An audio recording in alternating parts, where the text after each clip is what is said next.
Olá pessoal, nessa aula a gente vai estar dando continuidade ao nosso conteúdo, certo? E hoje nós estaremos trabalhando aqui com o balanceamento de reações químicas por tentativa e erro, tá? Então isso é algo que você já tem em resumo no caderno, já havíamos falado um pouco, e agora nesse vídeo a gente vai estar comentando melhor sobre o balanceamento das reações químicas, tá bom?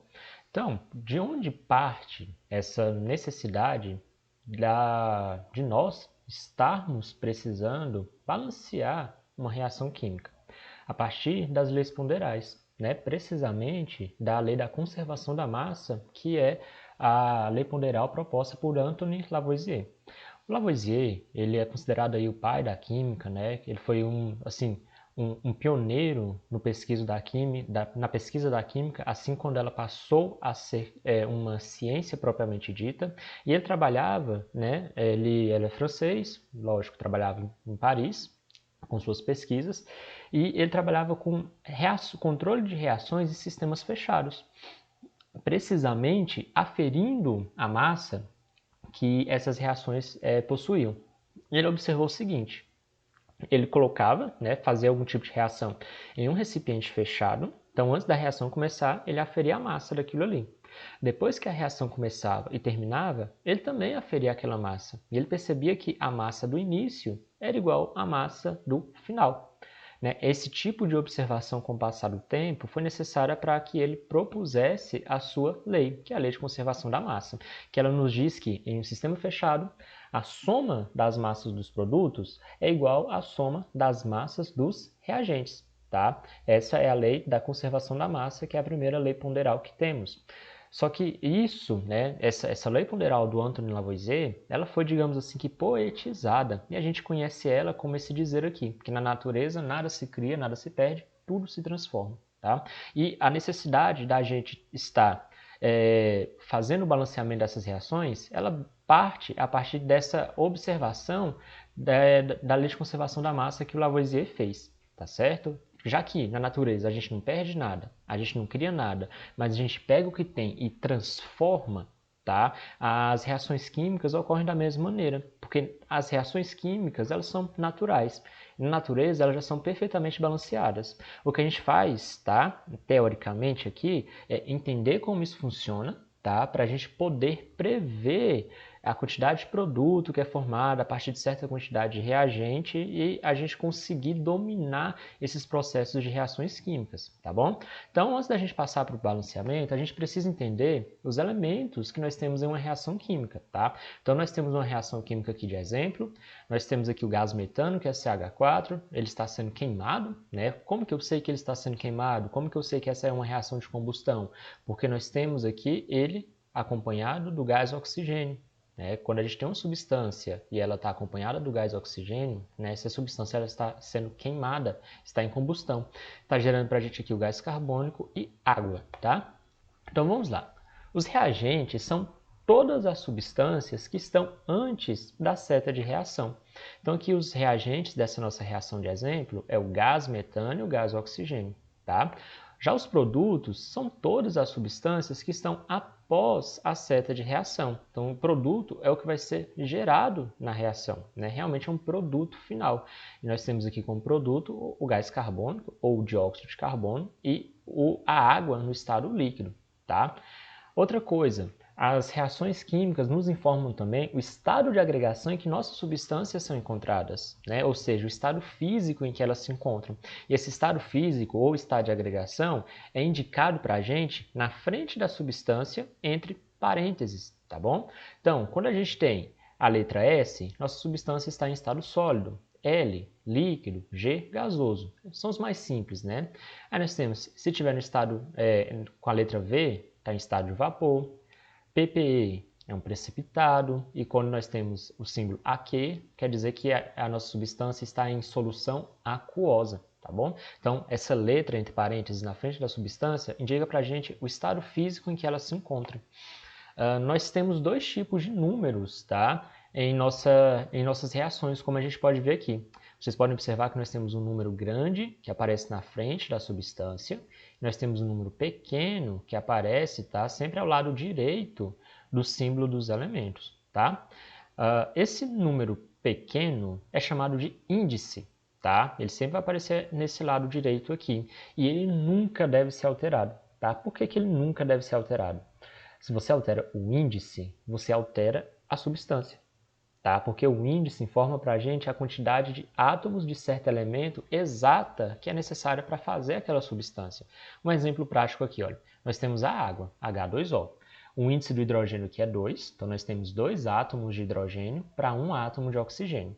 Se aqui eu venho nesse átomo de oxigênio e coloco também o índice 2 para ele, então ficando H2O2, eu não tenho mais água, eu passo a ter peróxido de hidrogênio, que é a água oxigenada. Tá vendo?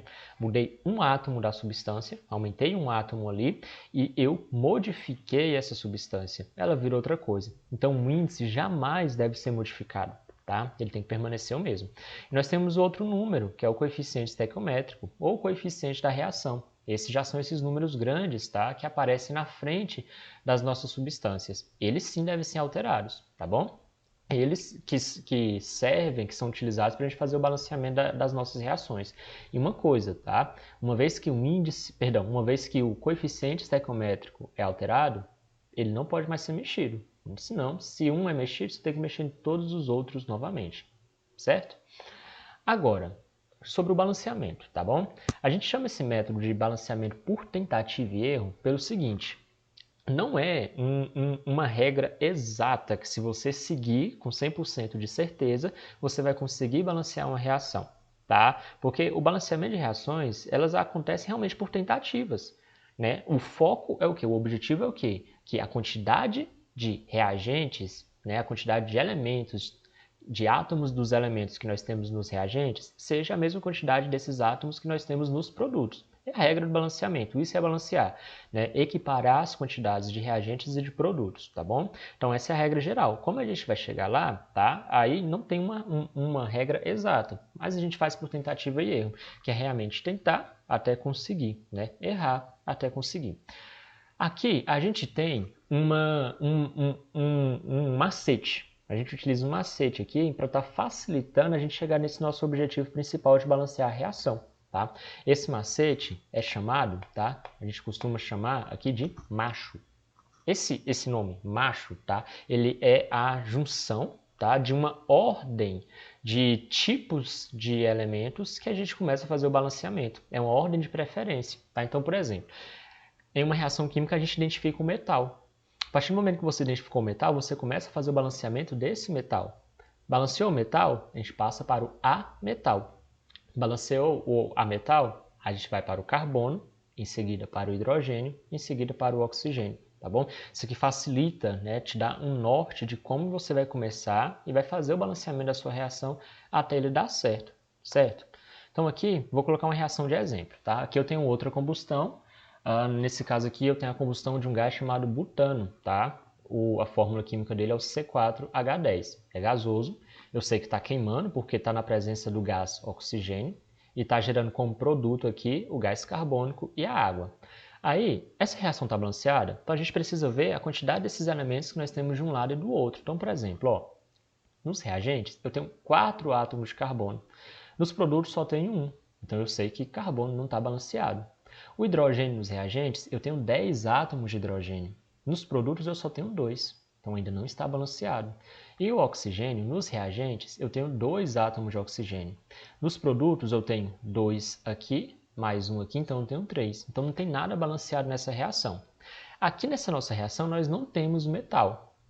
E nós também não temos ametais diferentes de carbono, hidrogênio e oxigênio. Tá bom? Então, a ordem de escolha, né, para a gente começar a balancear aqui, já vai começar pelo carbono, tá? Então, eu preciso equiparar essas quantidades. É mais fácil eu aumentar do que eu diminuir. Então, por exemplo, se aqui desse lado, nos reagentes, eu tenho 4, eu vou pegar esse 4 e vou colocar como coeficiente aqui nos produtos, tá bom? Então, pronto. Agora eu tenho 4 átomos de carbono de um lado, eu tenho 4 átomos de carbono do outro. O carbono está balanceado, tá bom? Agora eu vou passar para hidrogênio, tá? Que é o nosso quarto aqui na linha de balanceamento.